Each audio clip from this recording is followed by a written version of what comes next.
Well, I decided, being that it's about 60 degrees out here today, in February, fairly rare when there's snow on the ground, I would showcase the latest addition to my Soviet Mosin collection. This is a 9130 Armorer's Gauge Kit. It's for checking the specifications on the 9130 rifle. It's original Soviet production. I don't know if you can see the 1948 was when this was made. There's the numbers on it from the factory.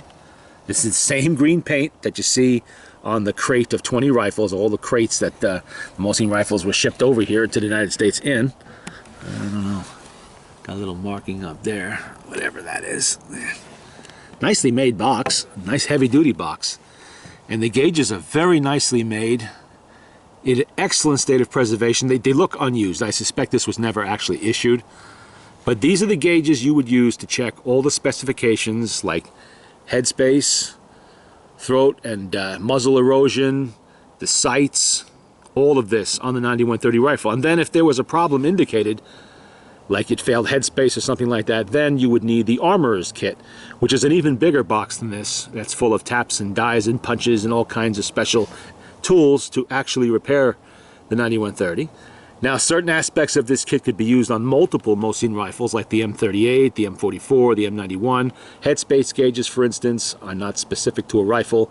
They will fit anything, even the SVT-40 that has 7.62 by 54R as its caliber. The sight tools and such, however, that would be specific to the 9130 rifle and no other. That's there it is right there. That's the sight that this kit, that tool is meant to check. And while I was at it, because I saw it on the seller's site, I found one of these. This is the actual tool that was used by Soviet armorers to check or to adjust the front sight on the 9130 rifle and possibly the M38. I have not tried this one on M38 yet, but they have similar front sights. I believe it will work. This was made in 1939 in the Soviet Union.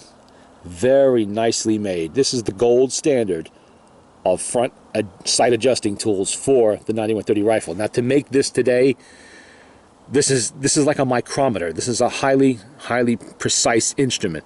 It would be prohibitively expensive to make this. We have the LB tool today that's very basic and does the job of moving the sight very nicely. You don't need to be this precise for the rifles we plink with, but this was actually, the seller marketed this as a tool for sniper rifles, PU snipers, which is ridiculous because PU snipers use a scope. They don't need the front sight adjusted, but that's what the seller marketed as. I know it's for any 9130 rifle, and you can see the precise adjustments this can be measured down to. I mean, really nicely done. Very nice job on this. But if you're going to make this today, you'd be paying $500 for the gauge, not the 50 bucks or so that the LB tool costs, or possibly less than that, I think. I haven't checked lately. Now, I'm still learning these tools. I don't know what all of these tools are for. I don't know how to use them. I'm not a Soviet-trained armorer. I don't know. I'm not a gunsmith. I can figure some of them out, obviously, but not all of them.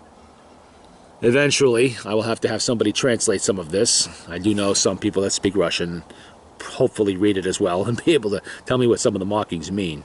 And you can see here, on the 9130, that's the front sight that tool is made to use. You can see how it just slides right over here, and that little hammer pushes on that sight to adjust it in or out as needed. Now, most of these rifles were set at the arsenal to fire, to impact the target dead on with the bayonet attached. Now, that's awkward to do on most of our ranges today, unless you have a private range. Most public ranges are not going to be too thrilled with you waving a rifle around with a bayonet attached to it. So we buy the LB tool and we adjust that front sight so that point of aim, point of impact match without that bayonet. It's a small adjustment. It's minor. I mean, if you shoot it without the bayonet, don't adjust it, it's only going to be an inch or so off. It's not that big of a deal. Some rifles, it doesn't make a difference at all. But it's nice to have the tools to do the job. And with the number of 9130s I have, it would have been nice to have had this many years ago. Because, I mean, I owned these rifles before the LB tool came out. So adjusting them was always a pain in the ass, but this would have been such a nice tool to have back then. But I guess, well, I didn't find this here in the U.S. I had to go outside the country to get it. And now that I have it, I probably will find a use for it somewhere. Here we can see this is a 1930 Tula. First year of production for what would eventually become... This actually... Yeah, this was originally a Dragoon rifle, as you can see. The gap under the front sight there was originally a Dragoon rifle, which is common to most 9130s made at this time. 1930, they were still using up the old Dragoon parts, and it would be a few more years before there were enough 9130 parts in the system to have rifles that were 9130s. And this was obviously upgraded after the war, or maybe shortly before it, to the 9130 front sights. I mean, the only difference between a 9130 and a Dragoon rifle, rear sight, front sight, and, of course, the handguard and the bands. The Dragoon rifle used a solid band. There was no split in the bottom like that. And let me tell you something, they're a pain in the ass to get off. If you ever had to deal with them, you know what I'm talking about. They like to get stuck on there. You know, depending on the time of year, humidity can cause a stock to swell slightly, and they get locked on there, and you really earn them when you want to get them off sometimes. So it's nice. This was definitely an upgrade. The addition of that little split there, so that there's movement there. You can get the bands off easily when you need to do it. You can see this rifle's been fired a few times, and some of the shellac has started to come off. That's common with these.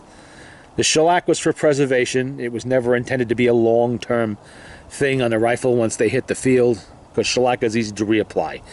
You know, when the rifle comes back for repair, you slap another coat of shellac on it, out the door it goes. Bluing was more difficult and more time consuming, but the shellac on the stock, it was good enough.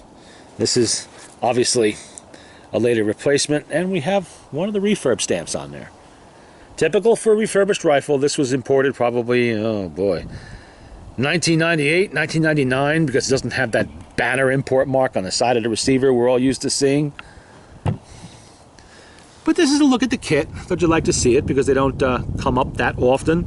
This is the only one I've ever actually seen for sale, and I was very surprised when nobody bought it. It sat there for some time, and we're talking weeks, maybe months. So finally, I hit the button on it and just bought it.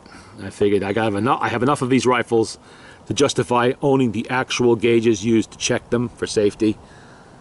And being that they are such nice gauges, I could not walk away from that. The Armorer's kit, I believe, is still available, but that's like $1,000, and it's useless for me to own because I am not an experienced armorer. I have no gunsmith training other than the usual parts replacement we can all do. So an Armorer's kit is wasted on me. That should go to a gunsmith who can actually make use of it. However, testing gauges I could use. You know, I know how to use these, most of them, or I will soon enough. This doesn't take a great deal of skill. Just insert, check, take out. That's it. Really all you got to do. Take a good look at all of them while it's out.